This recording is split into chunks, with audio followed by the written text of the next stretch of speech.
दोस्तों आज के इस वीडियो में हम लोग डिस्कस करने वाले हैं MVP।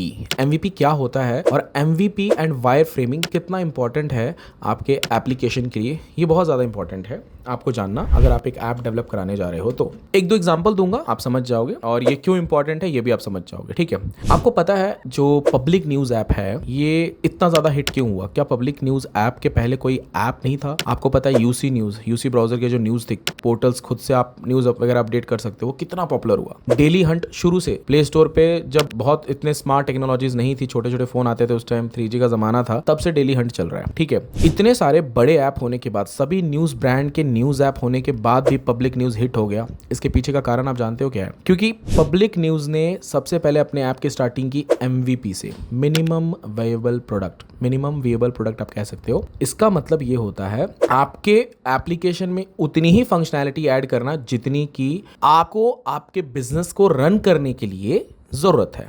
अब अगर आज आप जो स्मार्ट अपना फोन यूज कर रहे हो, स्टार्टिंग में जब स्मार्टफोन आया था तो क्या ये इतने सारे एडवांस फंक्शनैलिटी थे? नहीं थे। स्टार्टिंग के जो फोन थे, मैं नोकिया की बात करूं तो कॉलिंग ही बहुत बड़ा, ऐसा लगता था कि कॉल से बात कर पा रहे हैं तो यही बहुत बड़ा हो गया। ठीक है, अब जब स्मार्टफोन्स भी आए तो उसमें भी इतने सारे एडवांस फंक्शन नहीं थे। लोग तो पहले जब फोन बेचते थे तो ये कह के बेचते थे कि 3 लाख से प्लस एप्लीकेशन आपको फ्री में मिल रहे हैं। तो समझो यहाँ पे बात को कि आज से 10 साल पहले जो एप्लीकेशंस आप यूज़ करते थे उसमें ऐसा क्या खास था। या व्हाट्सएप की ही बात की जाए तो व्हाट्सएप में क्या फंक्शनैलिटीज़ थी? व्हाट्सएप सिर्फ चैट के लिए फेमस हुआ क्योंकि बस उसका फोकस यही था कि हम चैट का जो सिस्टम है इसे बदले। वरना आपको भी पता है पहले मैसेजेस भेजने के लिए भी आपका अमाउंट कट होता था। आपको अगर एक मैसेज भेजना है वहाँ पे कुछ 10 पैसे 20 पैसे, कोई मतलब जैसे कोई जो अदर सिम कंपनीज हैं वो 1-1 रुपये 1.5 रुपये भी कट करती थी, रोमिंग चार्जेस लगते थे। ठीक है, तो इस प्रॉब्लम को सॉल्व किया व्हाट्सएप चैट ने। ठीक है, तो व्हाट्सएप चैट ने जब इस प्रॉब्लम को सॉल्व किया उसके बाद में व्हाट्सएप कॉलिंग आया, व्हाट्सएप वीडियो कॉलिंग आया,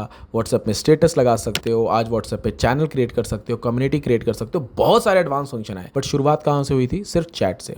उनका मोटिव सिर्फ एक था। तो मेरे कहने का बस मतलब ये है, आप जब भी कोई ऐप रिलीज करने जा रहे हो, जब आप कोई अपना अंडर आपका जब अभी डेवलपमेंट में है, तो हो सकता है कि वो आपका एप्लीकेशन क्रांतिकारी हो, बहुत सारे नए यूजर्स के लिए बहुत बेटर एप्लीकेशन हो, बहुत सारे लोग आपके एप्लीकेशन के साथ जुड़े। लेकिन जो आपने बड़ा प्लान किया है ना, तो बड़ा प्लान के लिए बड़ा समय भी लगता है। आपका एप्लीकेशन सिर्फ एक ही साल में बहुत बड़ा नहीं बन सकता। ठीक है, आज करोड़ों के यूजर्स व्हाट्सएप पे हैं, स्टार्टिंग में करोड़ों यूजर्स नहीं थे व्हाट्सएप पे।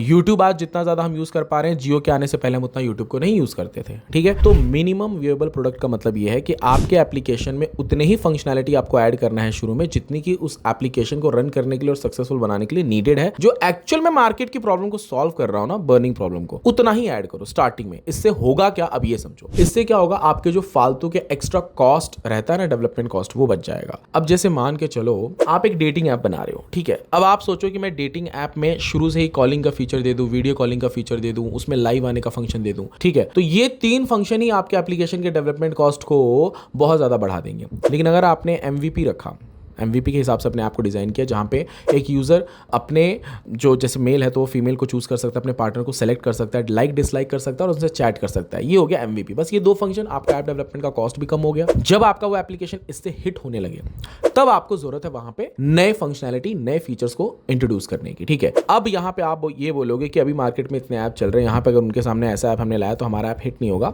ठीक है, तो ये सोचना गलत है आपका, क्योंकि न्यूज़ ऐप में भी बहुत सारे उस टाइम ऐप चल रहे थे। लेकिन पब्लिक न्यूज़ जो है ये क्यों फेमस हुआ? क्योंकि उसने न्यूज़ देखने के तरीके को बदल दिया। पहले न्यूज़ पढ़ने के लिए आपको क्लिक करना है, फिर पढ़ना है। अब क्या है, सिर्फ स्वाइप करो, आपको एक से एक न्यूज़ मिल जाती है और बहुत अच्छे से अच्छे न्यूज़ आपको मिल जाते हैं, आपके लोकल एरियाज के न्यूज़ मिल जाते हैं।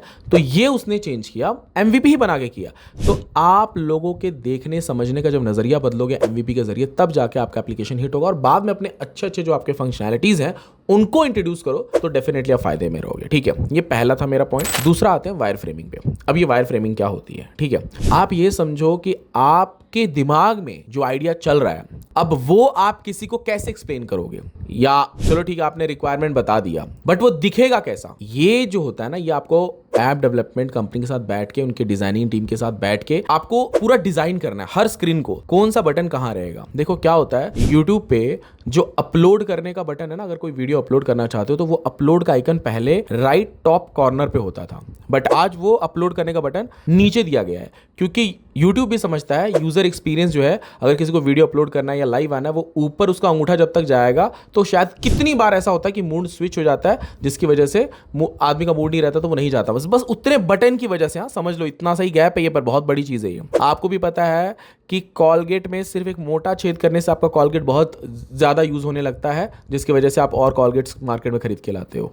ये कॉलगेट का बिजनेस मॉडल है। वैसे ही मैं आपको बता रहा हूं, एक ऐप है, देखो कितना छोटा सा चेंज है, लेकिन जिसकी वजह से यूट्यूब को कितना फायदा वो भी आप देखो। और ये टिकटॉक ने लाया सबसे पहले, ठीक है, कि जो प्लस जो बटन रहता है वीडियो अपलोड करने का, वीडियो डालने का, वो नीचे ही दे दिया इजी। जिसका मन नहीं भी है वो भी प्लस पे क्लिक किया, उसने वीडियो कुछ भी बनाया अपलोड कर दिया। तो आपको वायर फ्रेमिंग करनी है अपने ऐप डेवलपमेंट पार्टनर के साथ बैठ के, उनकी डिजाइनिंग टीम के साथ बैठ के, कि कौन से बटन को किस जगह पे रखना है। देखो क्या होता है ना, जैसे घर बनाते टाइम वास्तु देखा जाता है कि मेरा बेडरूम यहां रहना चाहिए, मेरा बेड यहां रहेगा, बाथरूम इस जगह पे होना चाहिए। वैसे ही एप्लीकेशन को बनाते टाइम आपको अपने दिमाग में ये चीज रखनी है कि कौन सा बटन किस जगह पे रखना है आपको, ताकि यूजर एक्सपीरियंस बेटर हो। जब यूजर एक्सपीरियंस बेटर हो, और आपको पता है यूजर एक्सपीरियंस बेटर ही बनाया है पब्लिक न्यूज ने, जिसकी वजह से बहुत ज्यादा हिट हो गया। आपको अपना यूजर एक्सपीरियंस देखना है कि यूजर के लिए कितना ईजी मैं बना सकता हूं। जितना ईजी आप बनाओगे अपने यूजर के लिए एप्लीकेशन को, देयर आर मोर पॉसिबिलिटीज कि वो आपका एप्लीकेशन हिट होगा।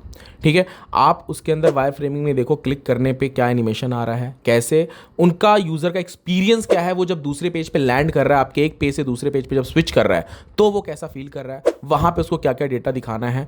ये जब आप बैठोगे ना, तब ये पूरी वायर फ्रेमिंग होगी आपकी कि भाई कहां पे क्या सारी चीजें करनी, इसी को वायर फ्रेमिंग बोलते हैं। ठीक है, अब ये मैंने बहुत ईजी वे में बता दिया आपको, ताकि आप समझ जाओ। वैसे तो इसके अलग अलग बहुत सारे टेक्निकल भाषा में आपको जो भी कोई समझाए वो अलग बात है। ठीक है, तो ये सिंपल दो स्टेप को अगर आप फॉलो करते हो तो आपके एप्लीकेशन में पहले वाले पॉइंट से आप कॉस्ट को रिड्यूस कर पाओगे, दूसरे वाले पॉइंट को जो मैंने बताया वायर फ्रेमिंग, इससे आप अपने एप्लीकेशन के यूजर एंगेजमेंट को बढ़ा पाओगे। आई होप दोस्तों आपको मेरे ये दोनों पॉइंट बहुत डिटेल में समझ में आ गए होंगे, और अगर आपको समझ में आ गया तो इस वीडियो को लाइक जरूर करना। अगर आप मेरे चैनल पर नहीं हो तो चैनल को सब्सक्राइब कर लो। थैंक यू दोस्तों, मिलते हैं नेक्स्ट वीडियो में।